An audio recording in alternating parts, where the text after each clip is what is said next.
For once I came onto the stage where nobody clapped for me. That's not true. They clapped for both of us. Right. You can't be serious. Yeah. I mean, I'm telling you that you can't be serious to tell me that I can't be serious. Impossible. I run the largest news network of a country. Yep. And I've been asked to be serious from the word go. I bet. And you must have to do a really good job at that. Yeah. Thank you very much, Kal, for doing this session. Brilliant audience. Thank you very much for joining us this evening. Thank you, guys.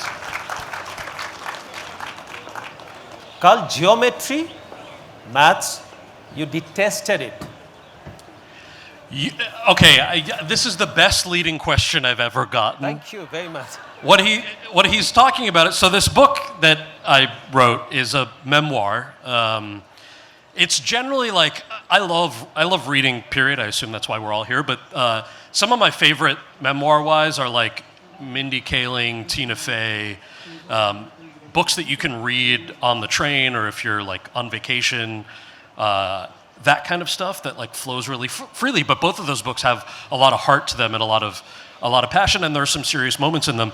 And so I think what you're referring to is my 10th grade? Yep. 10th grade. 8th grade. Geometry teacher. So I'm not very good at math, which might shock you, A, because I'm an actor, and B, because I have brown immigrant parents. But I was always terrible at math.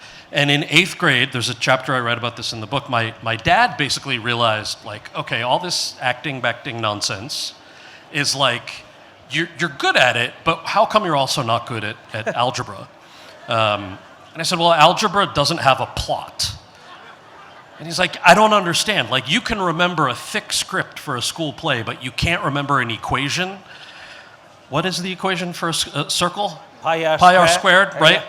That's the jet lag. That's not me being actually that stupid. But at a time I was, right? And so my dad would say, how come you can't remember these equations? And I would say, because geometry doesn't have a plot. So he said like the most basic dad thing ever, which is, so make a plot. I was like, how are you going to make a plot for a geometry equation? So what are other equations? What's the triangle one? Triangle one? Yeah. There are many. Which one do you want? I don't know. You have a perimeter equation, 2 pi r. Yeah. This is circumference. They will all go to sleep if we start. All right, let's just do pi r squared for the sake of argument, right? So I was in my room brainstorming, like, how do I make a story out of geometry? And because I had a weird brain, even as a 14-year-old, I decided that the only story I could possibly make up in looking at pi r square in a circle was that I was going to imagine a character, I can't remember her name, Becky maybe, something like that. And Becky had, she was very voluptuous, and so I just imagined her breasts as pi r squared. And so I decided to take my dad's advice, and there was a night where I was brushing my teeth with my shirt off in boxer shorts in the bathroom, and I apparently left the door open and I was doing this. Pi r squared. Do you like that pi r squared? This is pi r squared. And my dad walked in, and he said... Dad and mom both. Dad and mom both. And my dad was like, Asuche. And my mom was like, Asukareche tu. And I was like, you told me! You said to make the acting geometry thing happen. So I was trying. They're like, go to your room and study. So I knew from that point on that I probably could not do anything math related. That's the long version to your question. What about you? Do you have any math stories? Yeah, math stories is such that, I come from the completely other side. Yeah. If somebody doesn't convert things into numbers, it doesn't go into my head. Okay. I read a book in the childhood. It's a Bengali writer, I think if I remember it correctly, Parasuram. It's his pseudonym. So he said that why do people ask questions and give descriptive answers? Like if you go out on the street and say that, how are you doing? So the person says, I was not well yesterday, I'm recovering, this, that and all. So the author is saying, why can't people just talk in numbers? He'll say in a scale of 10, 10 out of 10 is brilliant. So he'll say, still yesterday I was 6, he was having fever. Yeah. And today I'm about 8 because I'm recovering. So I come from that school of thoughts where if you convert things into numbers, it's far more easy for me. As long as you're not talking in numbers, Nothing goes inside this head. All right, so this is like when I would get like a 96 on an exam, and my mom would say, "What happened to the other 4 points?" You know, in 8th grade, I was reading your book. You actually got far less than that. You got 87. I was trying to inflate it. That's true. You know, you're true. giving yourself more marks than that. You got only 87, and your mom was upset about 13. Not He read 4. the book. Okay. He read the book. Yes. No, you know, another thing about the book, I must tell you, Kal, that I normally read books like speed reading. You know, I don't read, I view them. I try and do that. But your book is something that I could not speed read. I got stuck to it, and therefore I remember most of it. Brilliantly written, and you have converted tough things into humor, which is what I wanted to learn. I mean, if I have to learn one thing in life, that how not to be serious, and you're asking me, yet you can't be serious. So it was a slow read, not because of all the big words. No, not because There are no big words in the book. There's like 4 big words, I think. not the big words, but the way you converted a tough subject into a simple narrative, and more importantly, you spoke from your heart. Thank you. You know, that was important to me in writing. You know, I usually write scripts, which are fiction. You make them up in your head. I found the experience of writing a memoir to be far more difficult, or challenging is probably the better word, than writing a script. And the easiest reason for that, I realized, was like, okay, you're writing a script, you're making everything up. The plot lines can be whatever they are, pi r squared or anything else. And when I pitched this book, I pitched it like I was telling you, I'd like it to be a fun, silly memoir that has a lot of heart. And also the subtext of this book is about systemic change in Hollywood and Washington. So in that sense, it's aspirational. And when I pitched it with that. I wrote the first draft of the first 3 chapters are like the growing up as the son of immigrant parents, grandparents being Gandhians, and growing up sort of in a secular, Hindu secular household, and then getting bullied in middle school. And I turned in the first draft of the first 3 chapters, and my editor, instead of sending notes back, she just called me and she's like, "Hey, so like you pitched us a funny book." I was like, "Yeah, what'd you think?" She goes, "This is like some really dark shit." And I realized that the reason for that is that I'm so used to writing fiction that as an actor, when I'm reliving things that I experienced, even if they happened 30 years ago, 20, 30 years ago, I'm experiencing them with emotion, because that's what actors do. And so I had to sort of take a break, do another pass on it that was devoid of, like, I had already put the emotion in there. So then like add the humor that obviously as an adult looking back you have, right? You can laugh at yourself, you can be self-deprecating. But to your point about, I'm so glad that you took the time with the book, because it was one of those things that was important to me to include that nuance that I'm glad you took away. That brings me to that. Most of your book, it talks about the discrimination and your being an actor. I've always thought that art is one rare man-made concept which is supposed to unite. I mean, if you talk about language, if you talk about religion, if you talk about politics, all these are divisive. That separates people from each other. But art is something that is supposed to unite. And you talk about this discrimination that you faced. Do you think it's a conscious thing? It comes from somewhere? For instance, when I was watching Big Bang Theory, if you have seen it, it's a very, very powerful, very popular series. The Raj Kutrapali, when the 4 friends used to sit down and have dinner, he would always sit on the floor. So is it something that is driven consciously by the Western world, or it is something that we invite upon ourselves? That's such a great question. I think, it's a good segue to sort of talking about when I started in entertainment, because I think it's very different, 20 years ago than it is now, in a good way.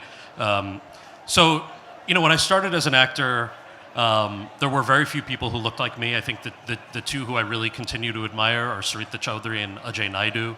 I sort of, to overuse a phrase, I feel like I stand on their shoulders in many ways. And there were certainly people who came before them or around the same time who were Indian American or South Asian American, in Hollywood and in theater in New York, but never had the opportunity for name recognition that maybe Sarita and Ajay do. So there are a whole bunch of people out there. And when I started as an actor, I had the privilege of going to a publicly funded performing arts high school in New Jersey, where I was born and raised. And were it not for that opportunity, I mean, I'm the son of an engineer and a chemist, basically. So they did not move to America for me to do stoner movies. I can tell you that as a fact. So when I wanted to be an actor, I moved to LA, and the first thing that I realized is back then, if you were brown, you were only getting seen for roles that were bit parts, and those bit parts were fairly stereotypical. And I feel like it's important to contextualize what I mean by that. They would usually be certain types of professions, or they would have heavily accented English. And there were a couple of challenges with this, is that in the States, especially for Asian Americans broadly, there's this misperception that we're constantly foreigners, that we're never Americans, right? So there's a stigma associated with that. But the bigger challenge is just because somebody has an accent doesn't mean something is a stereotype.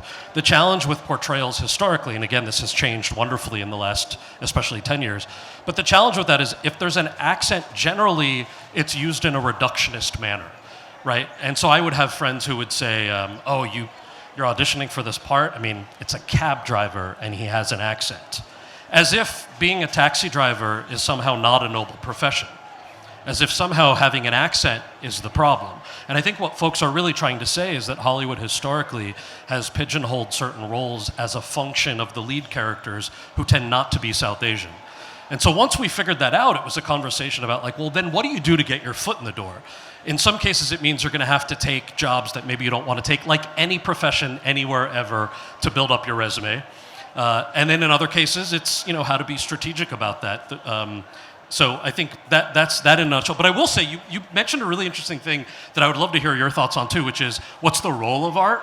I'll jump ahead a little bit. We can go back if you want to hear the sort of early Hollywood discrimination stuff. But when we did the second Harold and Kumar movie, it's called Harold and Kumar Escape from Guantanamo Bay. Obviously a satire. And about 6 months after that movie came out, I ran into a senior member of the George Bush administration, so the ones who had opened Guantanamo. And this person looked at me, and I looked at this person, and I realized immediately that this would be the best selfie ever. It's like, if I can get a selfie with this dude, then it'll just piss off a lot of people. So I said, "Excuse me, so-and-so, I would love to get a selfie with you. My name is..." He goes, "Kal Penn, I know exactly who you are. You're very funny." And I was like, "Oh, how did I bring joy to your life? I don't understand." And he said, "I'm a big fan of Harold and Kumar Escape from Guantanamo Bay. A lot of people in the Bush White House have seen it and have enjoyed it." And from the look on my face, he could tell that I was shocked. And he said, "Were we not supposed to like it?" And I said, "On the contrary, we make these movies as satires with the hope that everybody, regardless of their political affiliation, where they live in the world, hopefully they can watch these movies and just laugh with the characters. And we had hoped that that was the reality. The demographic reports that we get from screenings reflect that that's probably what's happening. But you have just given me the biggest proof in the world that people can laugh about something that they might politically disagree with." And then I was like, "Has President Bush seen it?"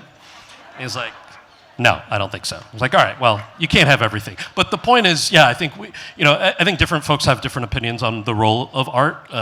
But with respect to specifically those movies, I think I take a lot of pride in the fact that hopefully it's for everybody. Right. I think this is better. You should switch off the other one. So I think I have a take on this. Yeah. I run the largest news network of India, which is the largest democracy in the world. And I keep saying that every Indian will have a view on two things. One is what the Indian cricket captain is supposed to do when the team is not doing well on the ground, and what the news channels should cover.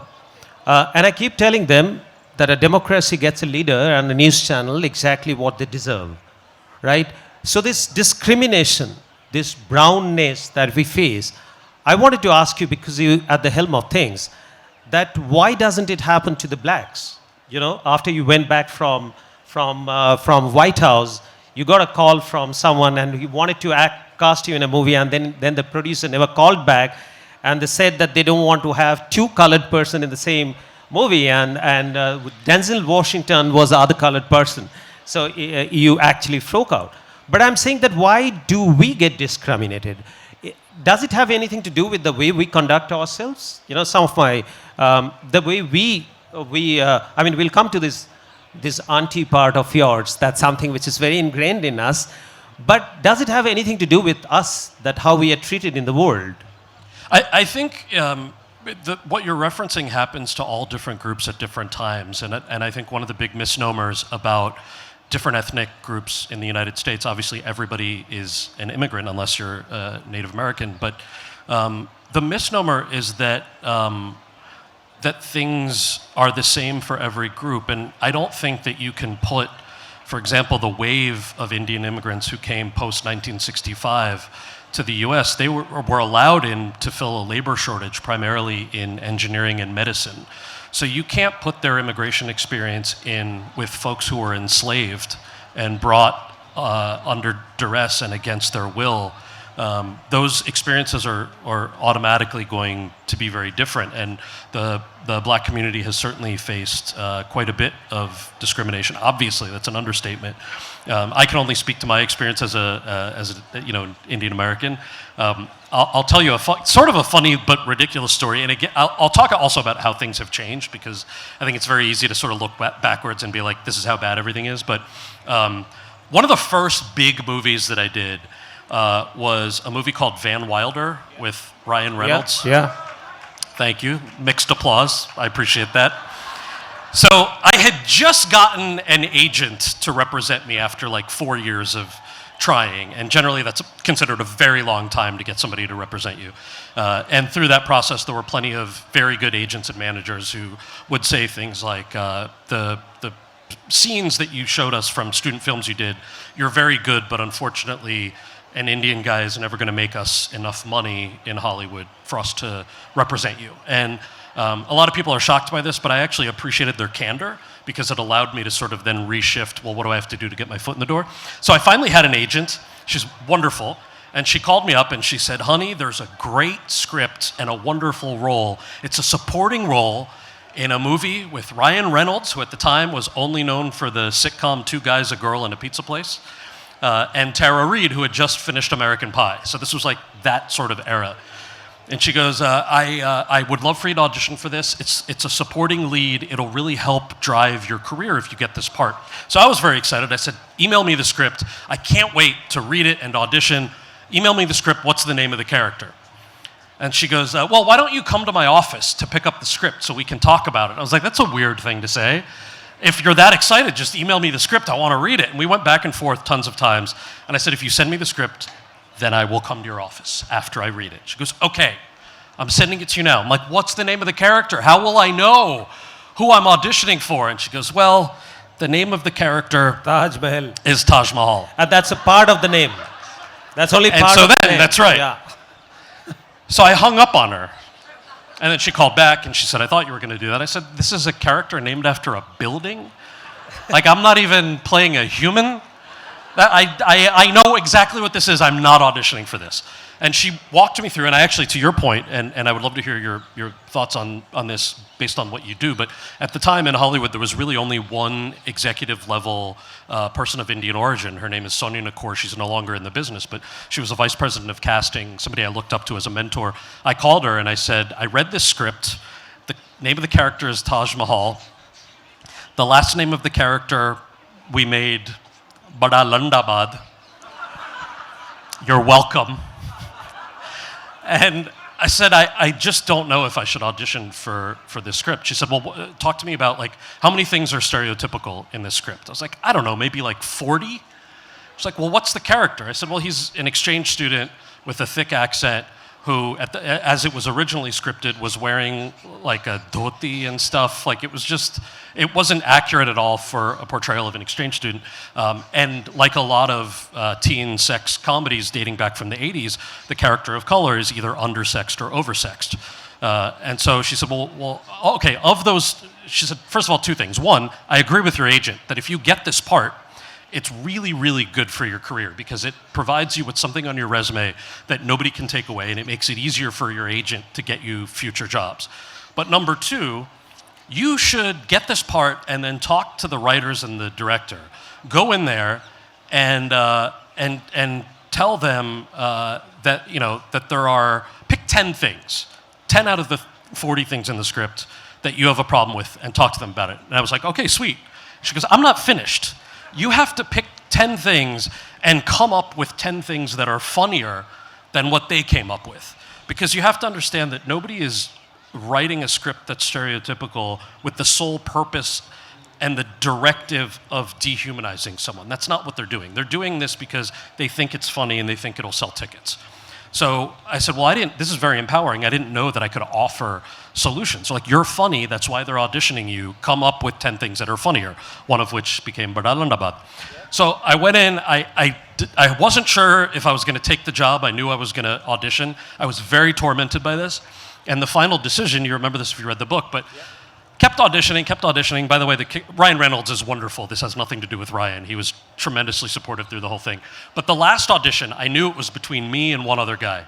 And I didn't know who that guy was, and it was a relatively small group of Indian Americans at the time in Hollywood.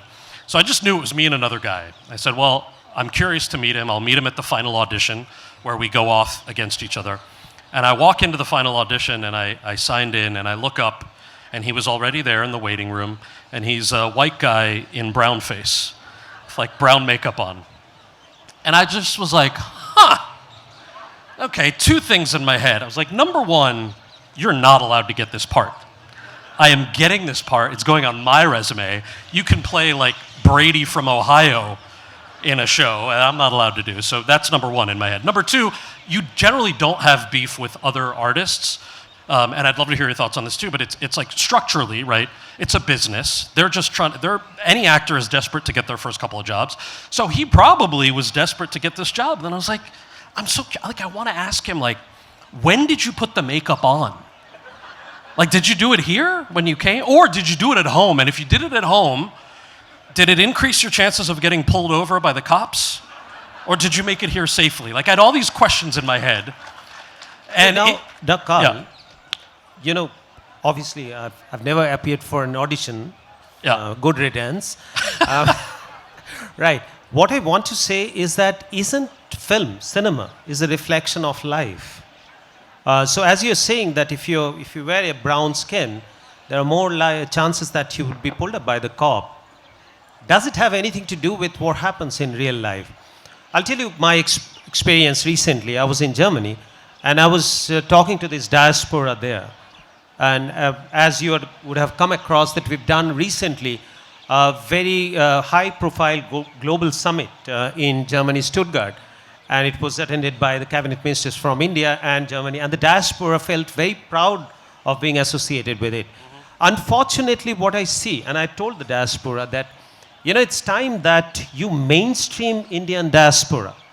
I've seen whatever little, I've never stayed abroad, but when I travel abroad and I see that Indian diaspora are more comfortable to build a cozy corner for themselves, have a weekend for themselves, they're very happy being the Indian diaspora.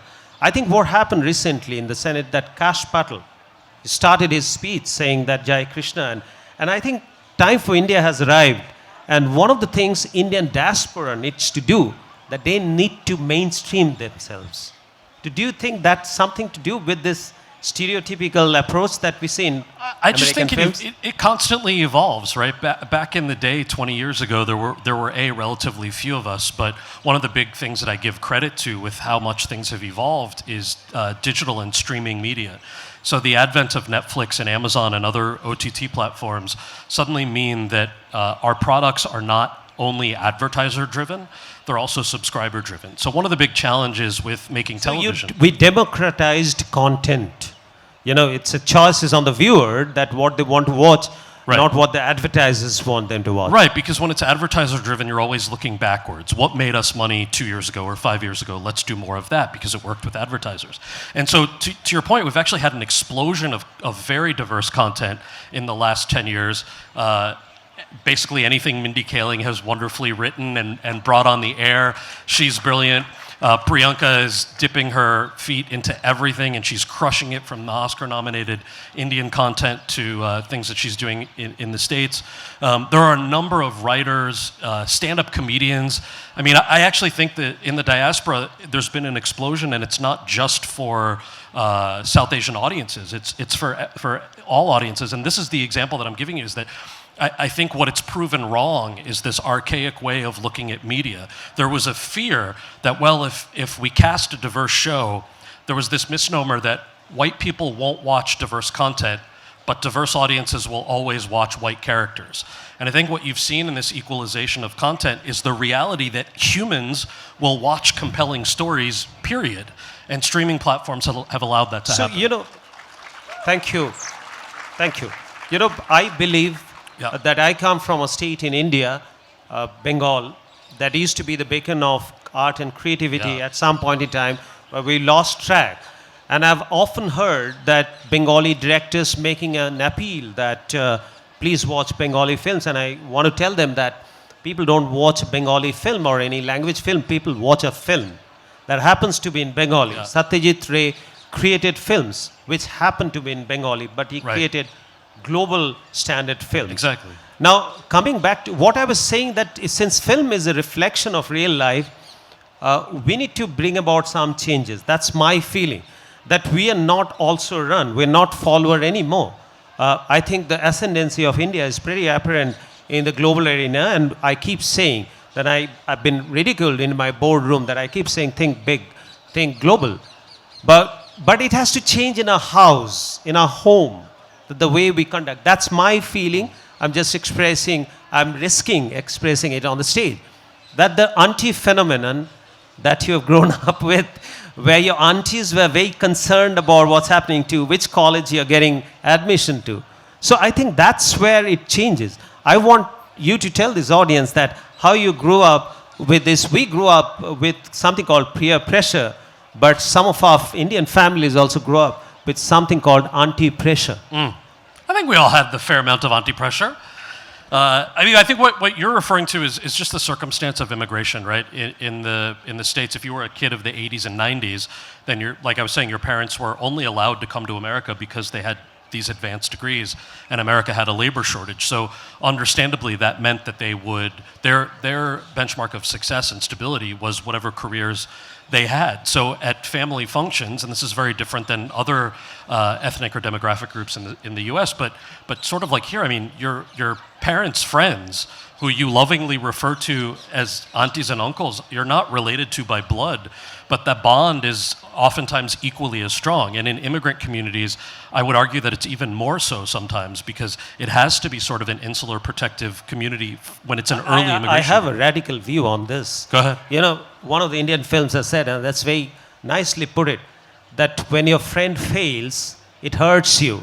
But when your friend comes first, it hurts you even more. So I am not sure if those aunties would have been cold as hell, man. So, I'm not sure that those aunties would have been so concerned about you if their own sons or daughters were not going to Yale. So if they're going to Yale, they're going to Harvard, they got concerned about you that you're going to I see what you're saying. No, I disagree. I think I believed that for a long time. When I was writing this book, there are plenty of stories in there about like all these extended aunties who are like, "Tu actor bane to tane sut hase." I was like, "What do you mean sut hase? Like I intend to be an actor. Paisa kya thi aapse?" I'm like, these are all legitimate questions. And especially when you're 15, they're like, "Tane khabar na thi." When you grow up, khabar pad se, all that. So, but like, then at a certain point, so I grew up thinking that they had an opposition to the arts for some, whether it's this idea of a model minority, meaning that we have to behave differently. And when I was fact-checking my book before it came out, I called my parents and I said, on a scale of 1 to 10, when all those aunties and uncles would berate me for wanting to be an actor, how embarrassed were you? Because I think it's important for me to put that in the book. And they said, we were never embarrassed, we were scared. And the whole community was scared because for us, we didn't know that the child of an immigrant in America could be an actor, or that even being an actor was a real job. You're talking about a post-colonial generation that had limited opportunities, and then on top of that, those opportunities that brought you to America to succeed with a very specific path. So the idea that they weren't shaming any of us, it was just fear that was driving that, and I think that's a beautiful I sentiment. fully agree. You know, the time has changed. Yeah. Time has changed in the sense that when we were growing up, even when I was growing up, it's a very common thing that if you're good in maths, subject we didn't like much, if you're good in maths, you got to be an engineer. And if you're really good in maths, really, really good in maths, you got to go to IIT. In my time, there were only 4 IITs. Yeah. And if you're not that good in maths, you still have to do the medical. So that's what we grew up with. But in today's time, the next generation, if anyone is asked that they want to become Kal Penn or Barun does, the vote will go 99, if not 100 out of 100. I don't think so. Right. So the time has changed. But even then, I would take this opportunity to say that while it's two sides of the same coin, and I don't think anything is absolute about it, but I can tell you that what I've done while I was growing up, and as I was growing up, I realized that there's not even 5 to 8% of our lives that we spend on our own terms. 90 to 95% of our time, we got to do something that we have to do. So I realized that I would do that 5 to 8% the way I want. And for me personally, mind was thicker than blood or relationship. So that's a perspective that I'm sharing with you. But of course, when we were growing up, that we had a different scenario altogether. Yeah, I agree. And I'm mindful, they wanted us to keep about 15, 20 minutes for Q&A. Yep. So we can pivot over. Somebody have the microphones? Right. So we will, yes, 15 to 20 minutes, we'll get into that. But I just want to have one last thing for the audience. I'm sure that this question will be preempted. I was, you must have watched that Monk series, right? Yes, of course. One of my favorite ones, I could relate with that person, right? He's always serious. And the Monk has said once that, the actors live for a living, right? So you got to be somebody who's not that one all through. And I often grappled that, let's say if you're emotionally charged and you're dealing with Josh, how would Josh understand if you're acting or you're really sad or happy? This is a question that I feel like my dad would ask, but the difference is my dad has an acting face. So like he always puts on a persona, and I'm like, I know you're acting, Dad. This is a ludicrous question because you're acting. But no, I think, look, what we say... How would he understand? This is a genuine question. We'll go to the audience. I'm sure this is one of the questions that audience had. That is it difficult for an actor? You get into the character. I think one of the largest traits of a great actor, that when I'm watching, let's say, Al Pacino, I'm not watching Al Pacino or Robert De Niro. I'm watching the character, the taxi driver, or the blind dancer. So how do you come out of that acting sphere of yours and be natural in your normal life? Is it possible even? There's a Meisner, Sanford Meisner, who's a wonderful sort of acting guru, and there's a sort of a phrase that acting is living realistically under imaginary circumstances, and that's sort of generally my approach. So we'll catch up on this after the show. So we'll take the questions from the audience. Go for it. Do they have a mic? Just give them a mic.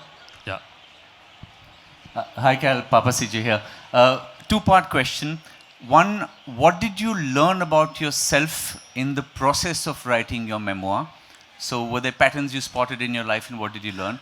And two, if art is an outward expression of an inward journey, in the course of your career in comedy and film, how has your art helped you evolve and grow as a human being? I'll easily answer the second one first, which is, I think anybody, actually, I should ask you this question and we can talk later, but like anybody who's funny or who loves comedy, like people have asked, like, so when do you think you developed the funny? I'm like, oh, when I got bullied in 8th grade. Definitely when I got bullied in 8th grade, I just learned how to be funny. So everyone's got this like weird origin story. Sometimes it's tied up in personal things like that. Generally, other times it's something else entirely. What was the first part of that question? I'm sorry. Oh, what did I learn about myself? So, all right, so I told you about the difference between writing a script and writing this book.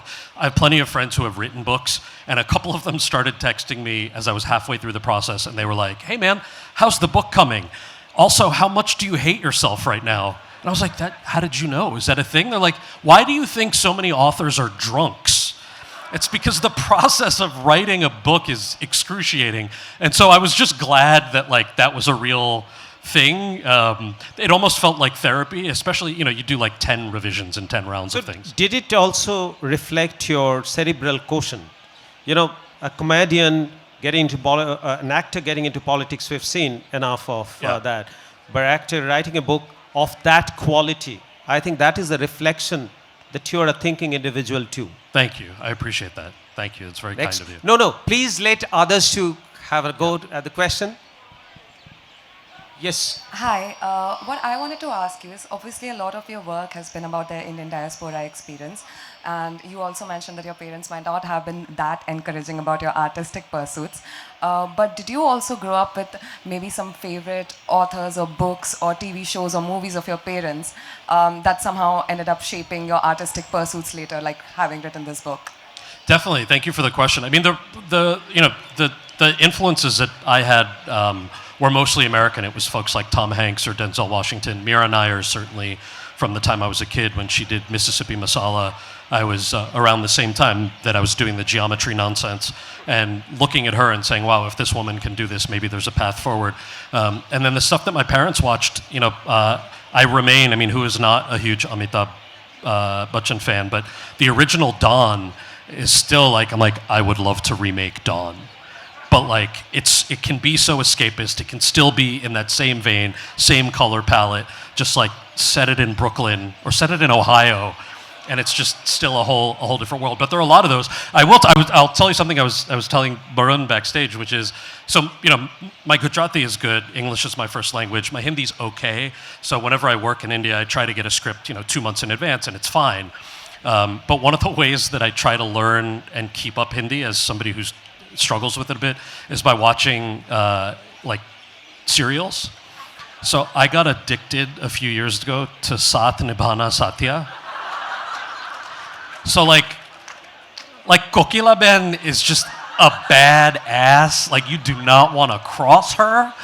And Gopi, obviously it's a meme, but Gopi washing the laptop. It's how do I explain how good these episodes are to my American non-Indian friends? There's no possible way.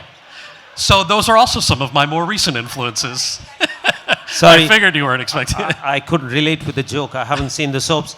But before the next question comes up, please give this mic to this lady. Before next question comes up, I just want you to be mindful about the fact, and let me know in private, that how many people that you think before asking the questions prepared themselves as you prepared before asking the question to Obama. Which question? The question that you asked to Obama when you first met Obama, you prepared about... Oh, yeah. So just keep it there. Figure out how many of them had prepared well. So my question is, you've played Seth, you've played Kevin twice, Kevin Campbell in Big Bang Theory, and that was a hilarious plot line. Thank you. And it was about imposter syndrome, and all your characters have been about identity, like your character Gogoi in The Namesake. So is that by design, or is that something you've consciously done? I can answer this question. Go ahead, answer it.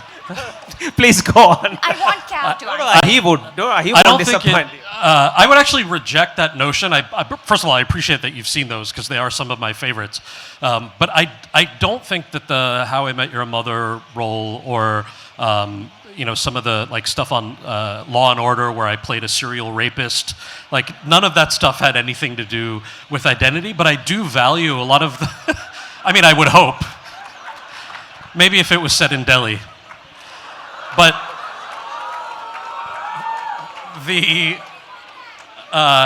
the point is the roles that are based on identity, I also think, particularly if it's set in specific time periods, are relevant because a lot of these stories in insular communities really need to be told.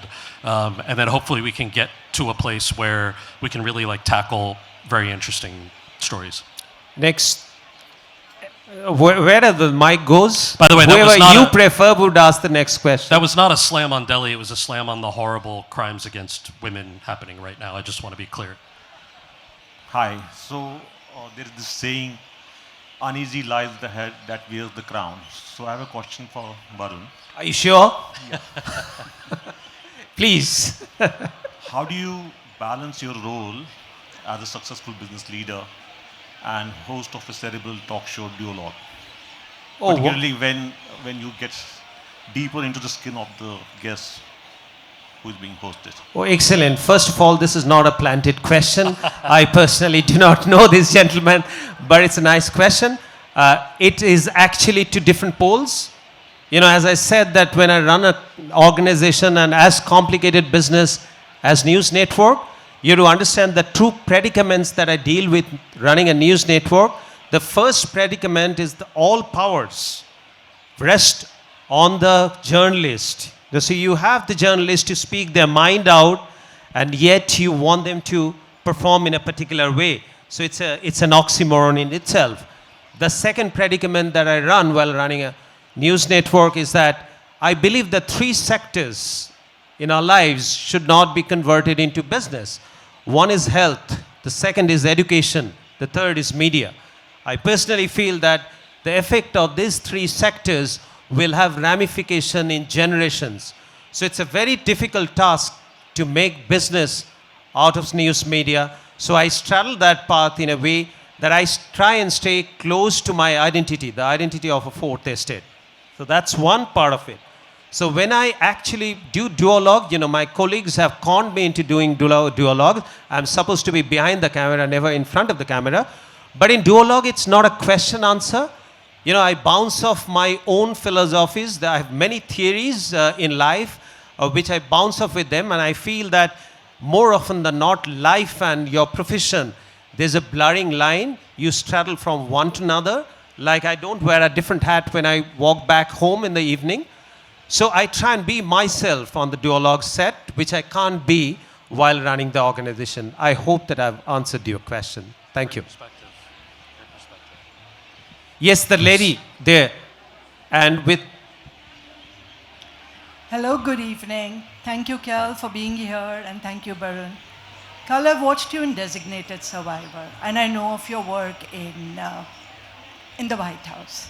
Thank you. So the work that you did there, was it a star spark, pun intended, or would you go back over there, or you're just a star now? I mean, I wouldn't go back now, but they also probably would not have me back at the White House now. So my role, it's a great question. I know we didn't have time to sort of talk about the full arc of how, if you only know me from doing stoner movies, it's obviously a very legitimate question of like, how the hell did you end up working at the White House?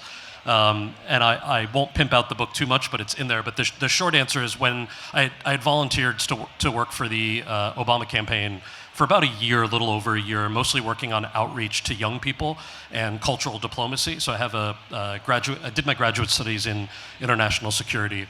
And so I worked for an office called the Office of Public Engagement, focusing mostly as the president's liaison to young Americans. And that was the majority of the job, and it was actually the opposite. In my final interview for the job, the woman who became my boss, the senior advisor to the president, Valerie Jarrett, I had the same question you have. And I said to her, I would just like to know, am I being hired just because I'm an actor who like worked for you guys for free for a year? Am I being hired because I'm an actor? And she had this amazing stone cold face on, and she goes, I can assure you you're being hired in spite of it. And I was like, oh, hell yeah, all right. Now, I will say, it was not all, like, it was a learning curve, and there were a couple of days where I forgot that I'm a government bureaucrat and not an actor, and I'll give you one specific example. You know, everything in a government document is an acronym. So at first, like if you're talking about the National Security Council, the email that you get says National Security Council, and then in parentheses it says NSC. And then the rest of the document, it says NSC would like you to know, blah, blah, blah. On my second day at the White House, I get added to a massive NSC email chain. It says, Kal, you deal with young people on behalf of the president. The president is meeting with a delegation from the Philippines. We would like you to know about the following terror organization. This terrorist group, by the way, there are 100 people CC'd on this email. This terrorist group is called the Moro Islamic Liberation Front. And then in parentheses, it just says MILF. And then the rest of the email is, MILF is considered highly dangerous. MILF is known to recruit young men. Many young men grow to regret their affiliation with MILF over time. And on and on. And I was like, Brilliant. This is amazing. Really? So I hit reply all, and I typed, yo, their main terror group are the MILFs? Awesome. And as soon as I hit send, I was like, no, this is not a comedy writer's room. This is the National Security Council at the White House. In the halls, all of my friends were like, yo, that shit was so funny. We were thinking it too. And I said, can one of you please just hit reply all and write LOL? That's all I'm asking. They're like, no, Brilliant. Absolutely not, because this is a public record and we don't want to be on the record having Brilliant. We need to wind up. I've just Sure. sought for an extension of 2 minutes, Oh, 1.5 okay. minutes Sorry, I talked too actually. much. I have a last winding up question for you. Yeah. Like we say, that you grow up when you actually mature, when you start doing things which you think should be done, not what we like to do, right? So, like I also in a real life, when I deal with people, I tell them that what they should know, not what they like to know. And I believe that there's a price that you have to pay to be nice, and I often refuse to pay that price. So I want to ask you, Kal, that as an individual, we've seen your screen time. Are you a nice person? Do you want to be nice? Or you're a rebel in it yourself? I mean, I totally disagree with that notion. I think kindness does not cost anything. And I think if somebody is being kind to you, you also don't know their story. No, it is not about kindness. It is about telling what you feel right. That how you put it is a different way. But I don't think they're mutually exclusive. I think that in order to move forward with anything, you need to hear all opinions and all possible choices, and many of those will be So you're a nice difficult. person then. I'd like to be. Good. I also like being around Good. nice people. Now can't take any more questions, so we have to wind up now. The organizers are hard pressed Okay. for time, and they have been meeting. They have been sticking to the clock very meticulously. Yes. So we should let them continue with that. Thank you very much for being a brilliant Thanks audience. to you, Thank Barun. you. I thank you all for coming. We've you. got about a half hour of book signing before they pull me to another event. So we'll stick around for a little while. But thank you all Thanks, so much. Thank you for having me. Ladies and gentlemen, make some noise for Barun Das and the legendary Kal Penn.